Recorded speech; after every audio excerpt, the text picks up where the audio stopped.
নমস্কার বন্ধুরা, আপনারা এই গরমের মধ্যে কেমন আছেন? দেখুন বন্ধুরা, আজকে আমরা নতুন ভিডিও নিয়ে এসেছি। ব্যারেজে মামা নি- এত বলি নিয়ে যেতে, তাও নিয়ে যায় না। ব্যারেজে ঢং ঢং মারাতে চলে যায়। বাড়িতে নড়তে চড়তে পারেন না, ব্যারেজে যে দিগবাজি মারছে শুধু। আরে বাবা, জলের মধ্যে নাক বন্ধ করে পা বন্ধ করে পাতা তুলে ঝাঁপ মারলো। আরে বাবা, উঠছে না কেন রে উপরে? মনে হয় মরে গেছে।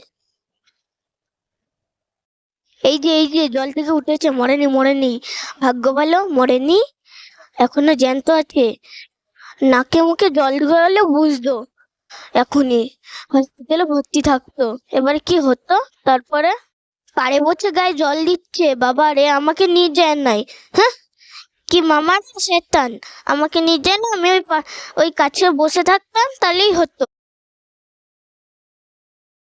এই পড়লো রে জলে, কাদায় পিছলে মনে হয় মাথা ফাতা ফেটে গেল। হায় হায় হায়, এবারে হসপিটালে মাথায় ব্যান্ডেজ দিয়ে বসে থাকো গা, যাও।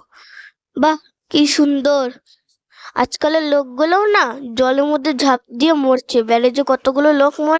দেখুন বন্ধুরা, চারিদিকে কত সুন্দর, লোকরা স্নান করছে, জলটা কত পরিষ্কার। ছোট্ট বন্ধুরা, আপনার আসবেন। দেখুন বন্ধুরা, পাড়ে চলে এসেছে, তাও কত বদমাশি করছে শুয়ে শুয়ে। দেখুন, ভালো করে দেখুন। মাছের মতন সাঁতার কাটার চেষ্টা করছে, তাও পারছে না। মাছই তো আছে ওখানে। পুকুরে ঢেউ খেয়ে ওইদিকে চলে যাবে, তারপরে আর আসতে পারবে না। নৌকাও নাই ওইদিকে, কি করে আসবে এখানে? তব পিয়ানা মাছ এসে এখনই কামড় দিয়ে দেবে, নিয়ে উড়িয়ে দেবে এখনই। এই তো উঠেছে জল থেকে। বাহ, ভয়ের চোটে উঠে গেল, নাহলে এখনই মরতো।